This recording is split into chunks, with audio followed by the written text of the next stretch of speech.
Hello, White Sox fans, and welcome into a Sunday Funday edition of Sox On Tap. It's Tony Marchese alongside my favorite co-host on the show, NWI Steve. Steve, happy Easter. Happy Sunday Funday. Let's talk some White Sox baseball. How are you doing, my friend?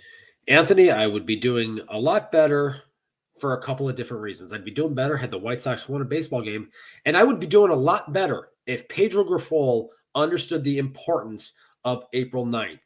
April 9th is the anniversary of the release of Pantera's seminal album, Far Beyond Driven, which is the greatest album in their catalog. And what does he do? He sits fucking Pantera today. Rough scene out there. Rough scene. I didn't know that you were this broken up about this before we started the show, but I'm glad you're airing it out. I'm Broken is a great song on that album. Yeah, we're just rolling with the punches here, Steve. Steve, we need to talk about some losing baseball. We need to talk about some things that ensued today on the baseball field. We'll talk a little bit about some White Sox news, a name that is no longer with the White Sox, and I think both of you and myself are sort of happy about that. But before we get into everything, be sure you're going to ontapsportsnet.com for all of your Chicago sports literature and podcasting needs. You can read Steve's fine writing over there at that website that we do cover all of the Chicago sports teams on. And if you're listening to this show, specifically the White Sox, we've got a ton of content up on ontapsportsnet.com. Make sure you subscribe to the YouTube, hop in the comments, and interact with us during the show. And we might feature a couple 2-tree comments on here as we go along. Steve, I want to start with Friday. Obviously, this is our first Sunday Funday show where we are going to recap the weekend series. No show on Friday, no show on Saturday. So we're here. We've got a couple of ball games to talk about. And the first one there is Lucas Giolito's start on Friday, which was just an offensive slugfest. And, you know, the offense looked hot, but the defense and the pitching, not so much. Steve, any reactions from the 13-9 sort of blowout loss at the hands of the Pittsburgh Pirates? That was a winnable baseball game. You know, you scored 9 runs, you should win, especially when you're playing the Pittsburgh Pirates. At the end of the day, Lucas Giolito was bad. There's no way to sugarcoat this. He was going out there and he was just serving up meatballs left and right. And you can't do that. I don't care how bad of a team you're facing at the major league level. You throw pitches right down the cock, you're going to get hammered, especially when you're going up against guys like Brian Reynolds, who is, for all intents and purposes, the hottest hitter in Major League Baseball right now to start the season through the first 10 games. And you're just going down there, just grooving pitches right there for him. Bad things are going to happen to you. That offense, they went out there, they had great at-bats. They kept the team in the ball game, made a couple of comebacks in there to get the game tied at 7. And then this team just could not get out the lower third of the Pittsburgh Pirates order on that day. And it's just completely inexcusable. Absolutely. A couple of offensive highlights I want to get to here, Steve. You had Jake Berger have a special moment during that ball game. He left the yard, first home run of the season. He was recently just called up as Eloy Jimenez hit the IL. And I believe his son was in attendance for Jake Berger's first home run. So that's an awesome, cool baseball moment. I think that's something that everybody likes to see. And Berger continues to swing sort of a hot bat here that we saw all spring from Jake Berger, continues on into the regular season. Your guy, Steve, I don't know if everybody's ready for this yet, but we didn't get a chance to do this on Friday. I think we need to roll the R ×2 here, Steve. Luis Robert Jr. absolutely mashing baseballs on Friday. And for a guy that was starting off a little bit slow at the plate, I think the questions have been answered. You know, I think that's fair to say. He's going up there being very aggressive in the strike zone when he's getting pitches right now. He's not missing. So that's definitely the type of thing that you like to see from Luis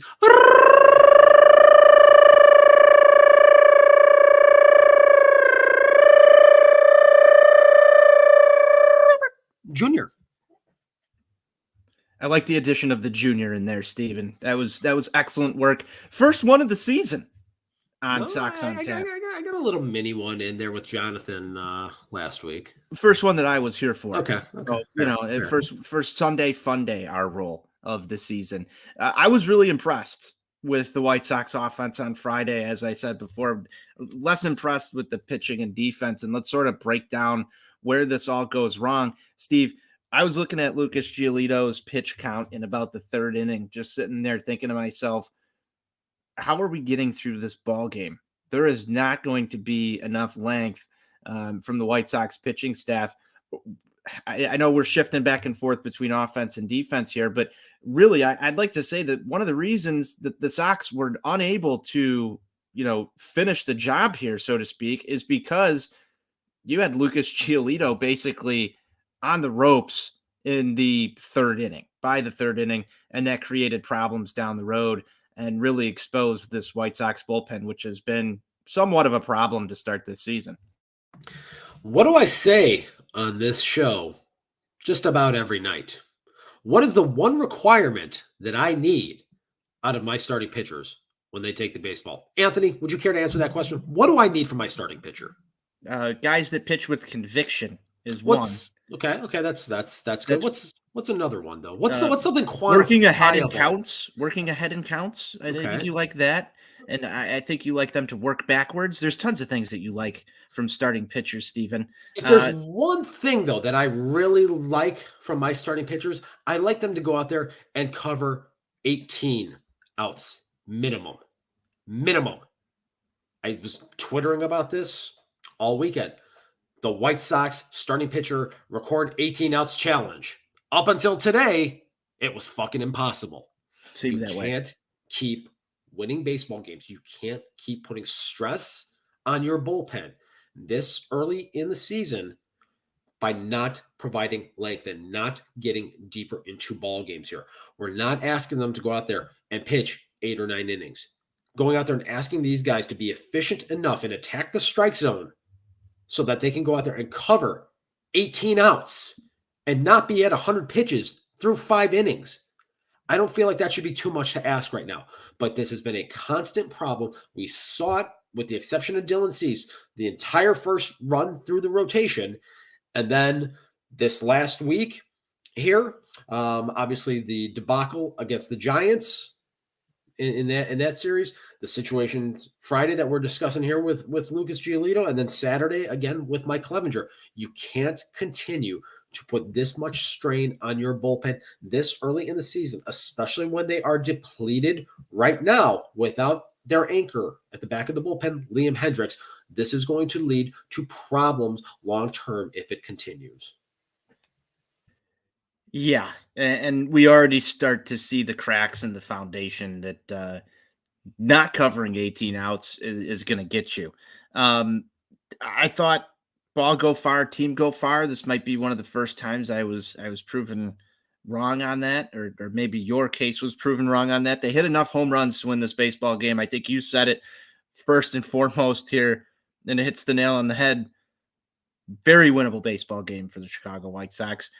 I hope we're not looking back at that one. And there's already been a couple that have stacked up where you're sitting there going, this one might really fucking hurt come sometime in September if we're looking up. Friday, definitely one of those cases. Move on to Saturday here. 11-5 victory. Mike Clevenger, I thought he did a pretty decent job on the mound for all intents and purposes. Roller coaster goes up, roller coaster goes down. Here's an upswing, 11-5 victory. Steve, thoughts about Saturday? Clevenger was pretty inconsistent. He had a couple of innings right there where he was able to get himself into a little bit of a groove and make quick work of the Pirates lineup. But again, getting himself in some jams when the Sox would go out there and the offense would give him a lead. He was going out there, giving it right back until they were able to, put that final gut punch to the Pirates bullpen later on in this game here. He was able to get into the 6th inning there, which was a step in the right direction from what we saw on Friday and obviously on Thursday against the Giants there. So incremental progress, I would say. He was good enough to put the team in position to win. Not great, though. Command was still a little spotty at times. So I think that is just going to kind of be what we're going to see from Clevenger this year. There's going to be ebbs and flows and ups and downs to this year with his command and control. And I don't know that we're really going to know from a start to start basis what we will get from him. Yeah, it'll be interesting to see how it develops along the course of the season. Clevenger finished the day with 5 1/3 innings pitched, 8 hits, 4 runs, all of those earned. Only gave up 2 walks, but only 1 strikeout. Steve, I want some more strikeout numbers. It's never good when you're walking more than you're striking out, but this just wasn't. I wouldn't call it an ultra impressive start. He got the job done, but I think he was really sort of helped out by the White Sox offense here in many different ways. Some interesting ways that this team scored too, Steve. On Saturday, you've got the Benintendi scoring on the wild pitch. I thought that was an interesting play there. You had a couple of sac flies in here from Elvis Andrews, who's still sort of slumping, but you like to see him make some productive outs. And then, that 7th inning was really where the Sox poured it on. Oscar Colas had the RBI single there. Anderson drove in 2 on a single, and then Robert drove in 2 more on another. So the floodgates sort of opened in the 7th. I liked to see that. That's sort of that killer mentality, Steve, that we talk about on this show.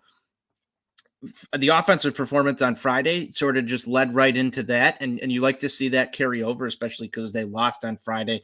So I really liked this ball game overall. I think they showed a ton of fight. I think they once again showed that this offense can put up 11 runs, plus 10 runs. We love seeing that. We love crooked numbers. There was plenty of crooked numbers in this baseball game. Without the advantage of hitting the ball out of the ballpark. Yeah. Yeah, and they had enough offense here to really carry them through. It was impressive to watch. It really was.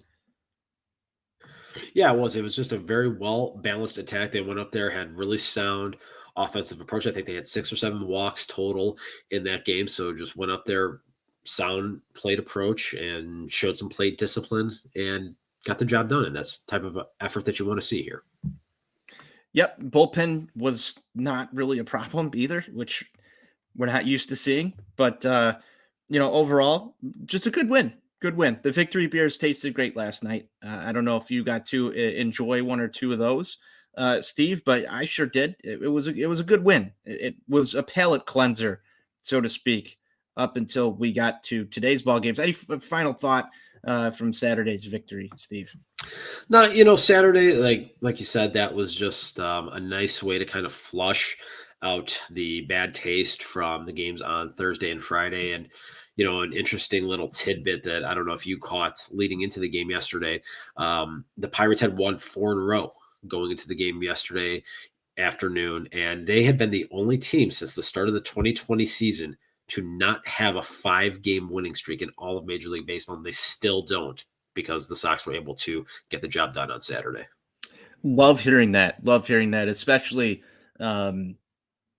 after seeing some things on Twitter today from some Pirates fans over a specific play that we're going to get to. Going back to that, Steve, I think it's great that we sort of played spoiler to the Pirates 5-game win streak. One note that I had out of yesterday's ball game was the fact that the Sox were, I think, at one point 10 for 10 and then went to 11 for 11. And I believe they're 12 for 12 now in stolen bases. I thought that was a pretty cool and tough stat.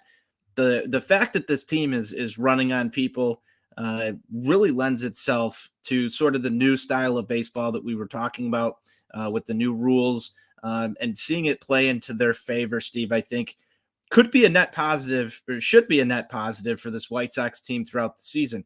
How much that's going to influence the left-hand column and right-hand column remains to be seen, but it's definitely a positive development that I am sort of tracking now, as I think a lot of people are. Well, this is actually something that goes back to the 2021 season, and I wrote about this, 2 years ago, just about the efficiency and just how sound of a base running team they were overall. I think for the season that year, they were maybe 81 or 83% efficiency in terms of stolen bases. So kind of getting back to that a little bit, and you look at some of the guys that they have in this lineup that are good base stealers. Tim Anderson, obviously, at the top of the order there. Hashtag set the tone. And then Luis Robert Jr., when he gets on base, is certainly a threat. Andrew Benintendi as well. Well, not the fastest guy per se. You don't necessarily have to be overly fast to be a good base stealer if you have really good technique. Then, you look at some of the other guys that comprise this order. Yohan Moncada is a guy that we know does have speed. Again, it's just a matter of exercising proper technique out there. So they've got some guys that can do that and can take advantage of teams in terms of getting that extra 90 feet. I think that is something that is going to be of paramount importance here, not only for the Sox, but across Major League Baseball this year. So really like seeing this team go out there and take advantage of that and incorporate it into their offensive arsenal.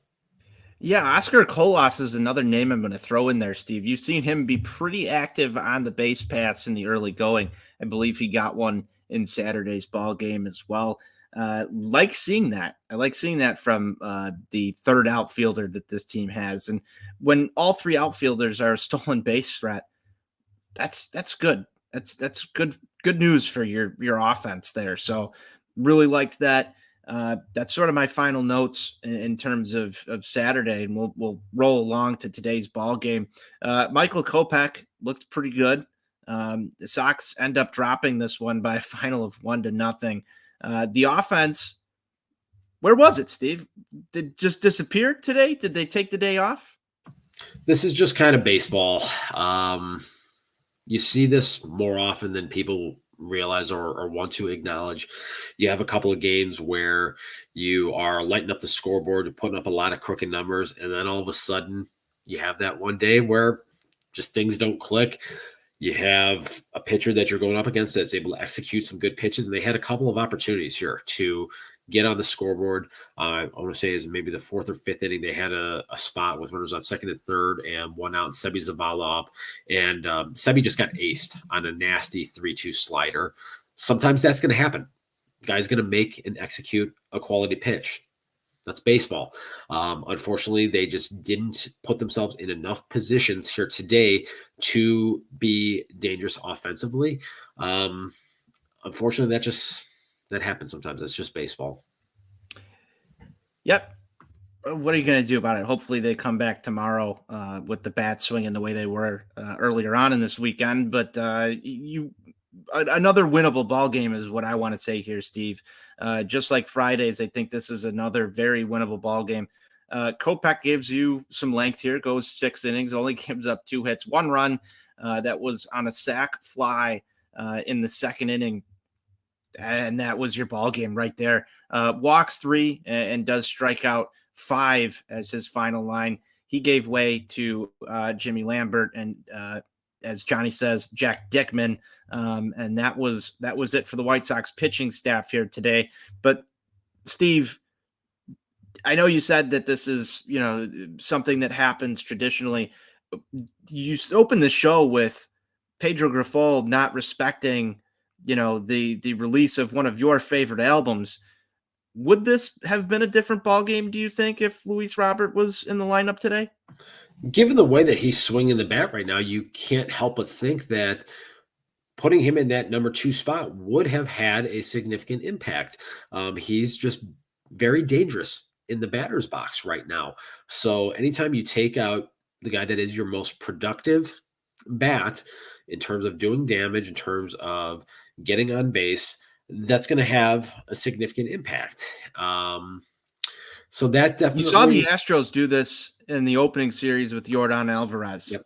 That's sort of what I likened it to, and it didn't really work out in their favor. It sort of, in my opinion, bit the Sox in the ass today. Yeah. No, I think that's definitely very fair there. The commentary about, he's played every game to this point. Okay, so he's played 9 games. He's 25 years old. He's in, like, as Jonathan likes to say, he's a fucking Under Armour mannequin. To think that he needs a day off after 9 games is a little crazy to me, if we're being totally honest with you. But I think that's unfortunately just kind of a sign of the times of where we're at with the game of baseball in 2023. If we're tracking early trends, Steve, are we going to have to watch the Sunday lineups? It seems as though that could be a thing here. I would feel much more comfortable doing that sort of thing if you're a team that's in first place, maybe 10, 15 games above 500. But for a team that really needs to get off to a hot start, as I have written about and commented on multiple times here, it's a little bothersome to me to kind of see that. It's not how you hashtag set the tone. I can tell you that.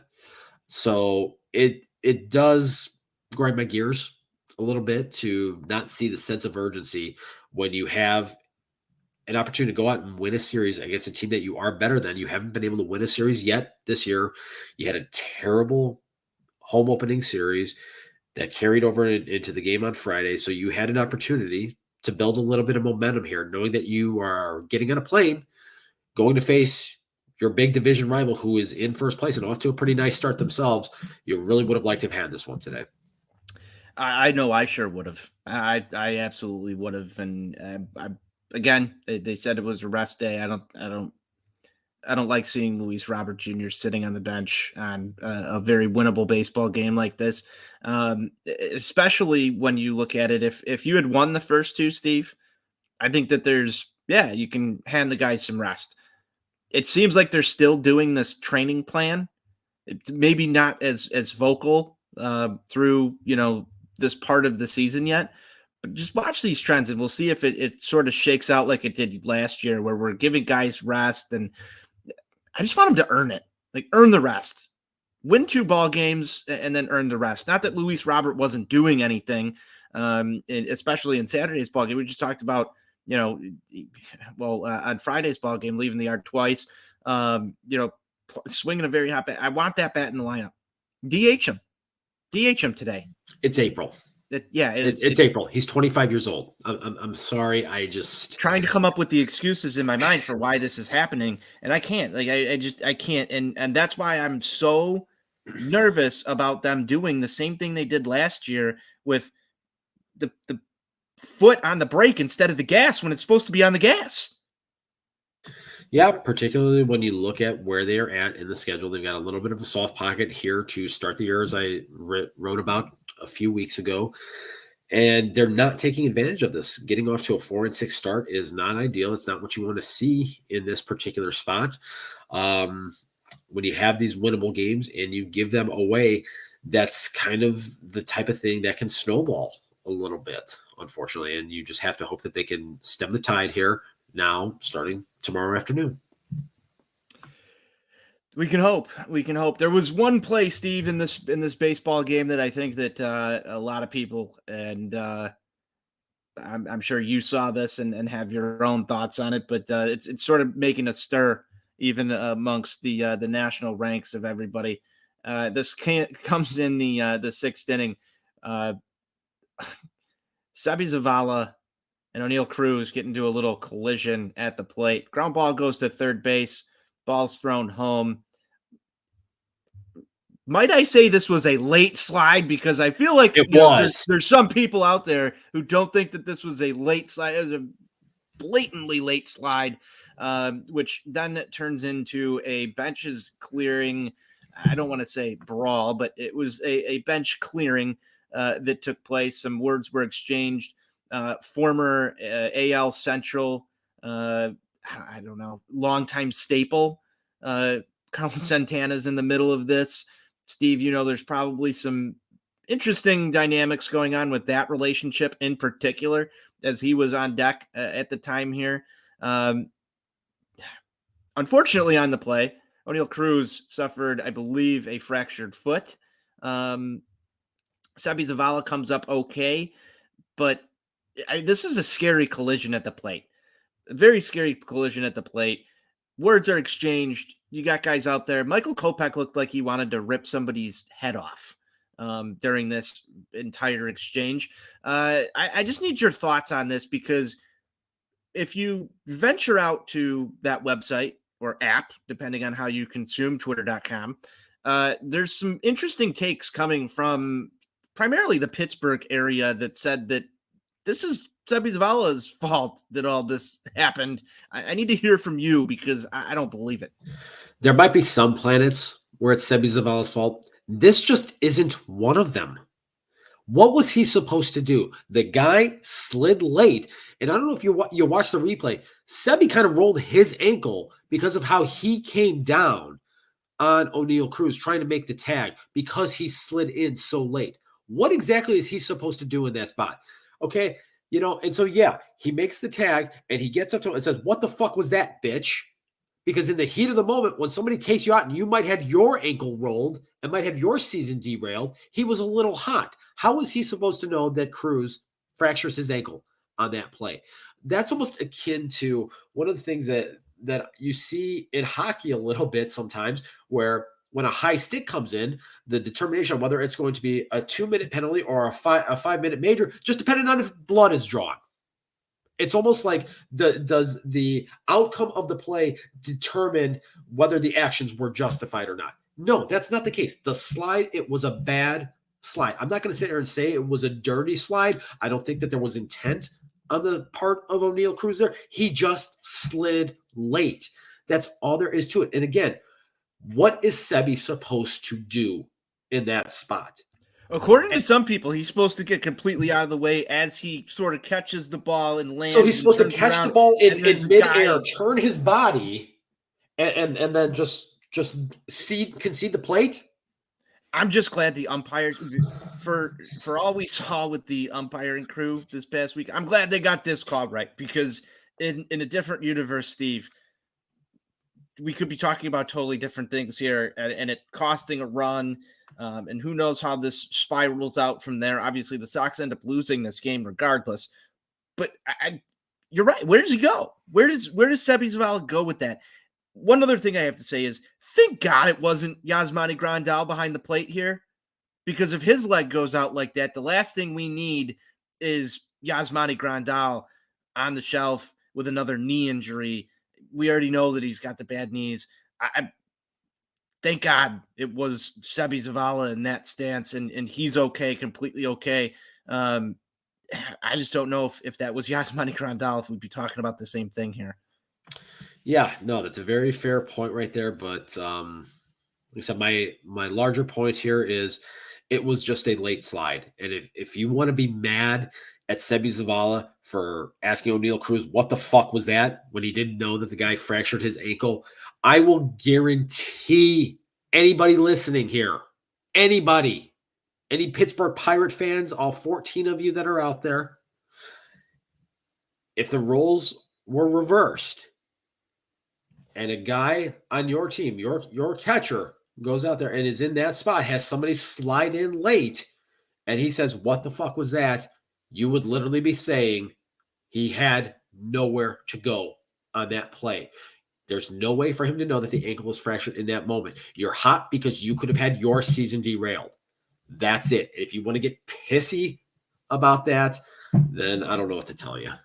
They seem sort of pissy about this over in the Pittsburgh area, Steve. I don't really understand it. I'm sure they're upset because their guy is the one that wound up injured on the play. But I mean, I get upset when Eloy Jimenez tries to run to first base and injures himself. I don't get mad at the base. I've seen Luis Roberts slide and injure himself. Again, I don't get mad at the base or the other team. I don't know. This one just it sort of is interesting to me. I've seen some very interesting language chosen to express the anger and angst towards Sebi Zavala and the White Sox, telling people that, they've never watched baseball before and Sebi's supposed to get doesn't matter if that is not the White Sox. I'm sitting here probably saying the exact same thing that I'm saying right now. This was a late slide. There was nowhere for him to go. I think we're both in agreement here. But, if you had to get up on the soapbox, Steve, and plead the case that this is not Sebi Zavala's fault, and I gave you 30 seconds to do it, to try and convince a Pittsburgh Pirates fan who's really, really upset and heated about this right now, what are you going with? I'll turn to you. He had nowhere to go. He's not going to turn his body in midair and concede home plate, allowing Cruz to score. That's not how this shit works, okay? The guy slid late. He still gave him a lane. He could have slid head first. He could have done a hook slide around Sebi Zavala and not had that outcome there. He slid late, period, paragraph. Done. Love it. Steve, we'll move on from that. We've got a couple of other White Sox news and notes to get to here before we get on out of here and close up the show. But overall, this weekend was not great, Bob, at all. I'm a little upset with the White Sox. You wrote an article over at ontapsportsnet.com the other day likening this current season to a prior season that we've seen stretches of baseball like this before. I'll let you expand on that in a minute, but for all those of you out there listening, head on over to ontapsportsnet.com, head to our White Sox section, and go check out Steve's column on this very scenario that we've seen here. But Steve, I don't know where to go with this, especially these last two series, the Giants, the Pirates, very winnable baseball games, aplenty through this entire 6-game stretch that we've had here. I'm left with a very bad taste in my mouth, a very 2022 White Sox taste in my mouth. There's going to be people out there that say it's only April. There's going to be the argument that bad stretches happen, as I think that you've brought up. There's the recency bias of what happened in 2022. And then there's just plain not getting the job done. And I'm sort of in that last camp of they are not getting the job done right now. I think the team has the talent to win these baseball games. You saw it against Houston. We're playing down to opponents again. I don't feel that they're, quote, ready to be there and kick your ass every time, the first pitch is delivered. I'm pretty upset with what I've witnessed so far in the last week of White Sox baseball. I don't know about you. Yeah, no, it's very frustrating. I mean, they're 4-6 right now through 10 games. They easily should be 6-4 at least at this point. And it just comes down to not doing and executing the little things that you need to do in order to be a division winning baseball club. Right now, that's a continuation, like you said, of a lot of the play that we saw during the 2022 season, even going back to the second half of 2021. So this has been an ongoing problem for a little bit with this group here. So it is just a 10-game stretch to start the season. And as I wrote about Saturday morning, look, these things happen over the course of 162 games. I know I woke up Saturday morning, and as I was having my coffee, I'm seeing a lot of the commentary about how this is going to be the worst bullpen in the history of baseball, and this team stinks. You got to designate for assignment Lucas Giolito because he's awful, and the season is over. And it really just got me to thinking, going back and looking at some White Sox division championship winning teams, because surely every team during the course of a season has a stretch where you go 3-7, 2-8. That stuff happens. I'm old enough to remember a team in 2005 that won 99 games that lost 8 games in a row during the month of August. You better be careful because some people might, misconstrue this as Steve has gone positive on the 2023 Chicago White Sox. And I know you've also penned other things on this website that said that they're not going to be that great this year. So you better be careful. You better be careful with this. At the end of the day, what it comes down to is it's a 10-game sample size. That's it. You can't make any other basis for this. And because, and when I wrote the article, it was an 8-game sample size. So they were 3-5, and they had given up 61 runs in 8 games. In 2008, during the month of July, they had 2 similar stretches in the same month. But because they were more than 10 games above 500 and in first place at both times, I can tell you this, nobody blinked an eye about it. Nobody was freaking out about it, saying that this team was going to falter, saying that it was going to be the worst team in White Sox history, that the bullpen was going to be all out of whack. And all of that happened. And a lot of the reasoning behind those 2 stretches in July of 08 was because they were without Bobby Jenks. He got hurt on June 30th of that year, and everybody in that bullpen got slotted up. What are we dealing with right now? The anchor of this bullpen, Liam Hendricks, still out, not available for this team right now. So you're seeing guys in the bullpen not in their normal spots. That stuff matters. And again, because we're only talking about 10 games now, At this point, everybody wants to sound the alarm bells. If this was July or if this was August and they're in first place, 10 games above 500, it's annoying as hell. Yes, we'd be hashtag mad online as we're talking about these kinds of things. But at the end of the day, people will just say, okay, you know what? Just take a deep breath here. They're still in first place. They still got this thing. They just need to clean it up. That's it. When Steve's panicking, everybody else can start panicking. It doesn't sound like Steve's that's panicking right that's now. the scary thing about this is if I have to be the voice of reason right now, what does that say for the rest of yous out there? And as I talked about in the column, I'm not saying that this team is going to win the division this year. I put pen to paper and I said they were only going to win 78 games and finish in third place. I wrote it. My name is on it. Okay. But again, I'm not sitting here panicking after 10 games. That's absurd. Can you just give me it's only April, to like going that off there? It is only April, There Anthony. There we go. We're not even a third of the way through the month yet. It's only April. Steve, news and notes. Two things to get to real quick before we hop on out of here. One, Eloy Jimenez is on the IL. I believe we've briefly talked about this on the show, but as we sort of recap the week here in White Sox baseball, is that trend starting to like really get old, or was it old last year and now it's you can't call him injury prone. You can't. So I've been told. Did you read the quotes that he had? I believe Daryl Van Schouwen had a quote that he got from Eloy after the injury. Did you read that one? Yeah, I just rolled my eyes. He does not like talking about this. Well, and neither do we. If you don't like talking about it, then here's a suggestion for you. Get your body right. Take care of your body so that it doesn't happen. You're 26 years old. I got news for you. I feel like my hamstrings at 39 are in better shape than yours. That's a problem because I don't have access to the best training staff. Now, if we can debate that all we want here, but I don't have access to a professional sports team's training staff, equipment, hydration, and strength and conditioning plan.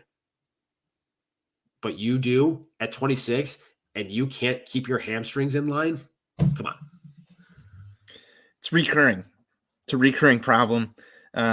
Jake Berger's smashing baseballs in Eloy's absence, and I think our guy Sean loves to see that. I know I love to see that. Other White Sox news, Steve.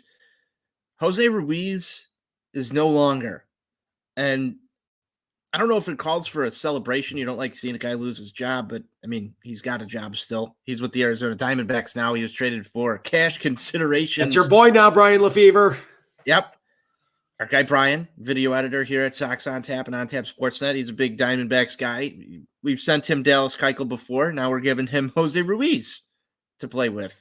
Look at it. Look at it. Well, we're so nice to our guy Brian here at Sox On Tap, but I'm just, there he is. He's in the comments here, muted. How are you feeling about Jose Ruiz no longer being part of the Chicago White Sox? I'm giggling about it. I'm happy.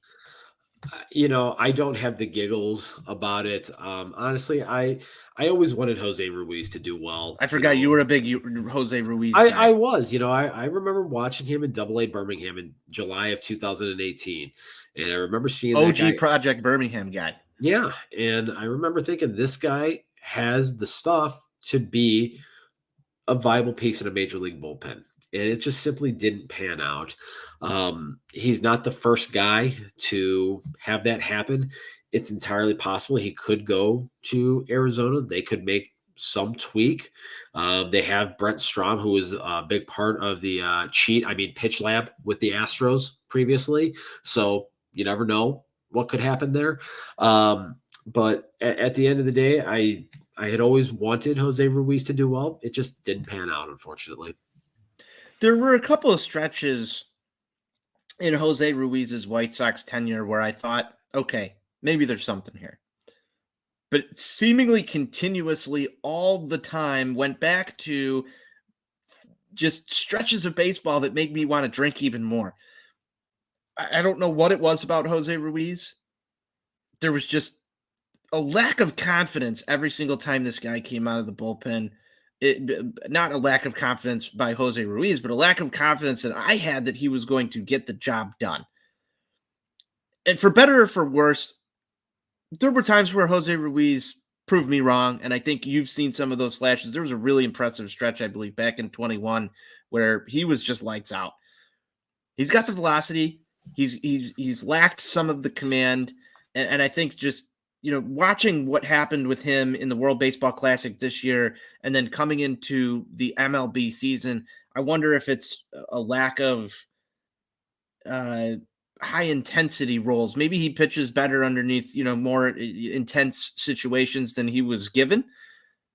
On the other end of that, Steve, I don't know if he ever really earned the high leverage roles in the White Sox bullpen to even get himself into that situation.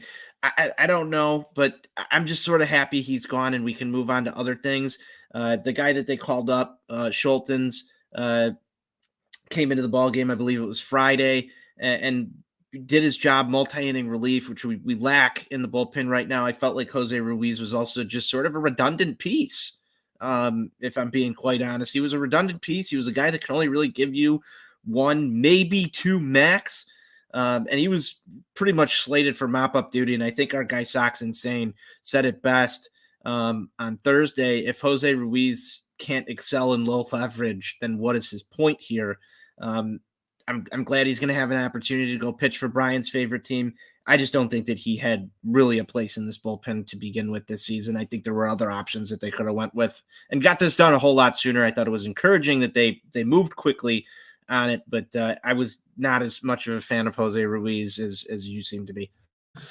Yeah, I think those are all very fair points. I mean, he did have that stretch, like you mentioned, in 2021, where Tony La Russa actually was giving him the opportunity to pitch in higher leverage roles because he had actually earned it for a stretch there. And, when he was given that opportunity, he faltered, unfortunately. And then he just kind of reverted back to a guy that was not able to offer the consistency that this team needed out of the bullpen. The stuff, if you just look at the raw stuff, a guy 96, 97, pretty hard biting slider, but just the command. And I don't know if it's an issue just with the pitch tunneling. Maybe there's a change to pitch mix that is needed. I've kind of seen that floated around a little bit on twitter.com here. So hopefully, he's able to figure it out for him. And who knows? Maybe we'll see him again in late September when the D-backs come back to 35th and Shields. Maybe we will, and he'll probably, mop up a 1-2-3 inning against us in a very high leverage situation for the Diamondbacks. And we'll be sitting here on this show, on these very airwaves, talking about what just happened. But until then, I'm glad he's gone. I think that's wonderful. Steve, that brings me to sort of our final segment here. Jose Ruiz was on the hot seat, and now he's gone. Who's next? Got anybody on the White Sox hot seat? It may potentially be a DFA or no longer with this ball club by the time, we talk next Sunday or maybe even the Sunday after that. Who's your eye on? Who's not getting the job done? Oh, man. Elvis Andrus is not off to a particularly good start here. Meanwhile, you look down in Charlotte, Lenyn Sosa is nuking balls. And he's hot. That was one of the points of contention in spring training here was, wasn't necessary for Elvis Andrus to be signed instead of allowing Lenyn to take the second base position. I know you and I both advocated for Elvis being brought back, understanding that there was a level of risk involved with it, given the relatively small sample size with the offensive explosion we saw at the end of 2022. There was always a risk that was just an aberration and he was going to revert back to the guy that he had been for the previous 3 years. It's kind of looking that way through 10 games right now. Again, it's a small 10-game sample size, so you never know. They did only sign him for $3 million. So at this point, it is a sunk cost. So that is something to keep an eye on here. That's probably the guy that I would say. But my question to you, Anthony, here is, obviously with a reliever going away that was not one that you were very fond of. Um, we're not going to talk about your original baby boy coming back. Steve, I was going to save that for the finale of the show, but we might as well discuss this now. I thought that was sort of another Elvis Andrus-esque move for the Chicago White Sox. One thing different, though. He's here on a minor league deal, much like Billy Hamilton, which allows him to start and be in Charlotte and be called up if necessary. I love the fact that it was a minor league deal. I love that he's got familiarity with the Chicago White Sox organization. Steve, I'm happy that he's back, but I'm not at this point clamoring for him to make his way to 35th and Shields. I think it's going to happen sooner rather than later. I don't know if that's going to be Schulten's that goes back down. I don't know if that's a predecessor of potentially another guy who I might have on my hot seat, which is Jake Diekman. The lefty righty thing is sort of screwy there, and you're still waiting for Garrett Crochet to come back. So it's interesting. But I will say this: Reynaldo Lopez has sort of been the de facto go-to guy in the back end of this bullpen right now. I think, if you bring in Alex Colomé and it doesn't work out after 2-3 ball games and he really is just ass, he's another guy that you can sort of just cut ties with. But he's got the But then Ken WO will just find some excuse to justify it. Well, I'm not talking about Ken here. I'm talking about what the White Sox should actually do or not do. I love that signing. I think it's sort of low risk, high reward, sort of the same way that Elvis Andrus was. If I want to throw it back to Elvis Andrus for a second here, I think by mid-May, they'll make up their mind on this. One thing that I think is sort of the hot sticking point is how long can you carry Elvis Andrus on this roster? Because he is Tim Anderson's backup at shortstop.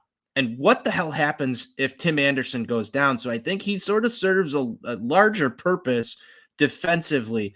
Right now, he looks lost at the plate, and obviously had the sack fly. He got his 2000th hit just the other day. So he's gotten over some milestones, but what is he hitting right now? $190, if not less. So there's better offensive options. Hell, I'd rather have Romy Gonzalez in the lineup over Elvis Andrus every day. Lenyn Sosa is obviously pushing the envelope, but for all intents and purposes, dude, isn't that what we asked for? Is guys pushing the envelope to come up here and earn that job and force Rick Hahn into making hard decisions? I like seeing that. So I like that they did that still. I would still put him on the hot seat, though. Yeah, I think those are all very fair points right there. We had talked about this for weeks, kind of leading up to the season. Once he was brought back, and even back when he was just sitting out there in the free agent market still, forcing competition. I wish it was a minor league deal. Yeah, I mean, forcing competition for young players is not a bad thing. And, Lenyn Sosa appears to be kind of inspired to start the year. Now, look, Charlotte is a bandbox down there in the International League, so you do have to kind of take the numbers with a little bit of a grain of salt. But to your earlier point right there about Andrus, and his function being somewhat predicated as well about the fact that he is the backup shortstop. Sosa is a guy that is playing shortstop at times down in Charlotte as well, and he has been a shortstop throughout a significant portion of his minor league career here. So there is a fit there. We'll see what happens. I mean, I've seen some names out there thrown out there that he will be your starting second baseman by the end of May, if not sooner. I don't know if they're going to be that quick to cut ties with Elvis Andrus, but I wouldn't be surprised. We saw them move on Dallas Keuchel at a very downward trend time of Dallas Keuchel's season. Not too long ago, you saw just now Jose Ruiz basically get 3 innings of work, and that was enough to say you're gone. You saw Lurie Garcia. They cut ties with him. It seems to be a no sort of BS tone that the White Sox have with this. Hopefully it's symbolic of a sense of urgency within this organization about the fact that we can't afford to really have dead weight going right now. This blows my mind, though. the fact that they've got this sense of urgency to cut ties with players, but then Luis Robert is sitting on Sunday. Like you can't make that up. Why is there a sense of urgency to do some things, but other things there's no sense of urgency to do? And Like on run the April first 9th, base, or April 9th of all days, it's of all days, mind-boggling I don't for get so it. many reasons. I don't get it. Mind-boggling. Steve, that's pretty much all I have on the little rundown sheet I've got. Any final thoughts as we wrap up Sunday Funday here? My final thoughts are this. They have touched down in Canada South. It starts tomorrow. You get ready. You be ready to go to war. You're playing those assholes.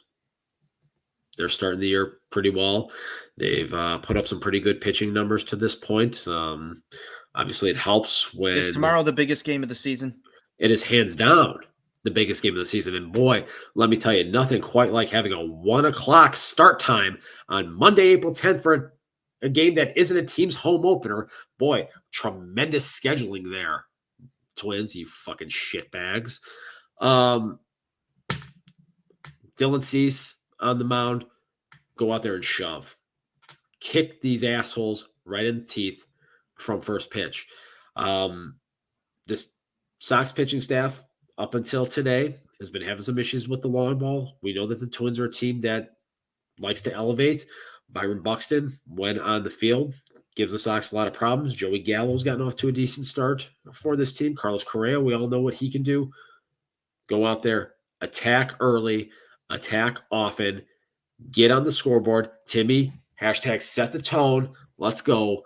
Get up there and win a series and beat these motherfuckers.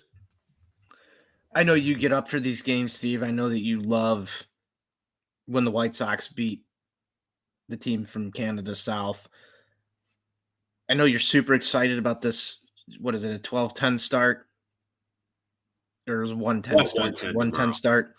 Yeah, with Dylan Cease on the mound, this is excellent scheduling from the MLB, and I'm super excited to sit back, relax, and strap it down for this ball game.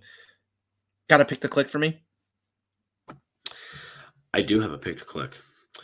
Tomorrow, we're going to get the first meeting of the AV Club in 2023. I feel it in my loins. I love it. Andrew Vaughn, he's been finding a couple 2-tree gaps out there, but he needs to find the launch codes, like you like to say. You stole my pick to click, so I'll move it elsewhere. I'll go with Mr. Yoan Moncada, as long as he's in the lineup. Should be, unless it's his rest day. He just had a rest day, didn't he? He just had a rest day. Yeah, that was yeah, no, there was a Yoan Moncada rest day in there. I think it might have been Thursday. Yeah, because Thursday. Alberto. So let me do some quick math here. Yeah, he should be good. He should be good. You get about like 6-7 days, and then we need a rest day. No days off here for a while. Oh wait, there's an off day Thursday, so there's that. So I'll go with Yoan Moncada tomorrow. That's my pick to click. Steve, series prediction, and let's wrap it up. Prediction. They're going to find a way to get 2 out of 3. I don't know how they're going to do it right now. There's a lot of question marks around this team, but you got your top 3 in the rotation going. Dylan Cease, show why you're the man. Go out there, take the ball, and shove it up their ass tomorrow. Hashtag set the tone. Turn it over to the big bastard on Tuesday. I'll be watching that game from a hotel in San Jose, California. So let's go out there and let's get a goddamn series. Steve, that's uber positive of you. I've got them winning 1, dropping 2 in this series to the Minnesota Twins. Not a lot of confidence right now in this White Sox starting rotation to get the job done. I think they're going to win tomorrow. I think the next 2 games might give them some fits, but I hope you're right and I'm wrong. If I'm right though, I'm not going to celebrate that, because losing to the Twins really fucking pisses me off. That's all I've got, Steve. That's all I've got for today. Thank you to listeners tuned in on the live stream. Make sure you're checking out ontapsportsnet.com. Subscribe to the YouTube On Tap Sportsnet. Hop in the comments and interact with us throughout these shows. This will be available in podcast form as soon as we wrap up here as well. And thank you to everybody who tunes in via the podcast medium.